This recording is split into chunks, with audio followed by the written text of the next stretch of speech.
이태원 참사 한 달이 지났건만 대통령실과 집권여당은 국민 안전을 책임져야 할 주무장관에게 책임을 묻는 것을 정쟁이라 주장합니다.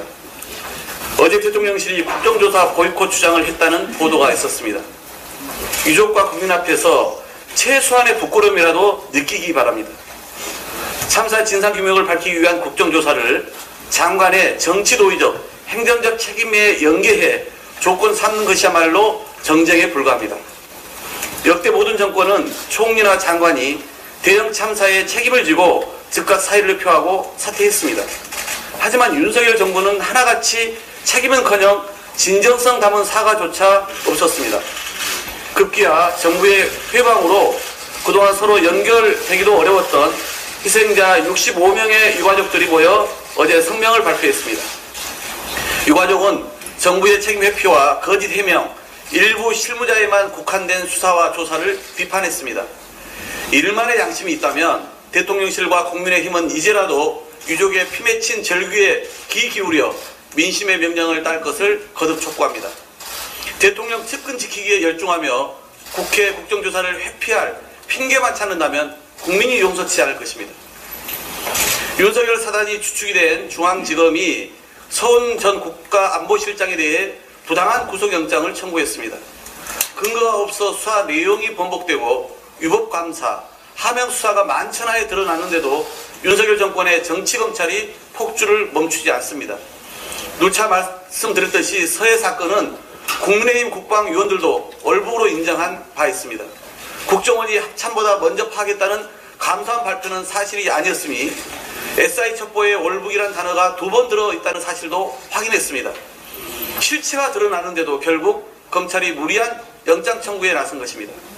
서욱 전 장관, 김홍희 전 청장의 공범으로 서훈 전 안보실장을 적시한 영장은 이미 재판부에서 부속적부심이 인용돼 근거 자체가 부족합니다.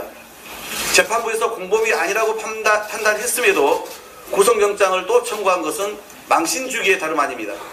검찰은 부당한 영장 청구를 철회하고 전 정부 흠집내기 수사를 즉각 중단할 것을 엄중히 경고합니다. 내년도 예산 처리 법정 시한이 이틀 앞으로 다가왔습니다.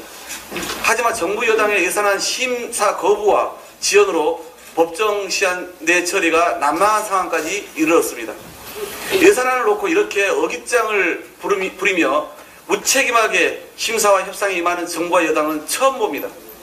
하지만 민주당은 정부 여당의 국민 내면, 민생 방치를 결코 용인할 수 없습니다.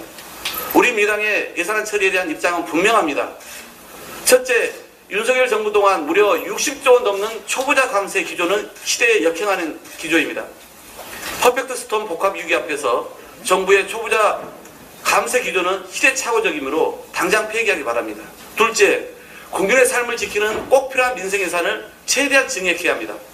어르신 부부가 함께 살아도 차별 없는 기초연금 부부 합산 감액 폐지, 고금리 시대에 어려움 겪는 중소기업 취약 차주를 위한 민생 회복 지원, 지역 소상공인 살리는 지역 화폐, 즉 지역사랑 상품권 발행 지원, 어르신과 청년들의 일자리 지원, 저소득층과 주거 약자에 꼭 필요한 공공임대주택 공급 확대 등은 반드시 필요한 국민 예산입니다. 셋째, 위법적 시행령을 근거로 한 불법 예산은 철회되어야 합니다. 정부는 재정이 어렵다며 지출 구조조정을 최대한 했다지만 경찰과 검찰 권력 사유화와 대통령실 이전에 따른 예산 등은 적극 반영되었습니다. 대통령의 권력보다 국민의 민생이 먼저입니다. 관련 예산을 과감하게 삭감하기 바랍니다. 국민의힘과 정부가 오늘이라도 이에 대한 확답을 준다면 민주당은 밤을 새워서라도 법정 시한 내에 예산안 처리에 나서겠습니다. 이상입니다.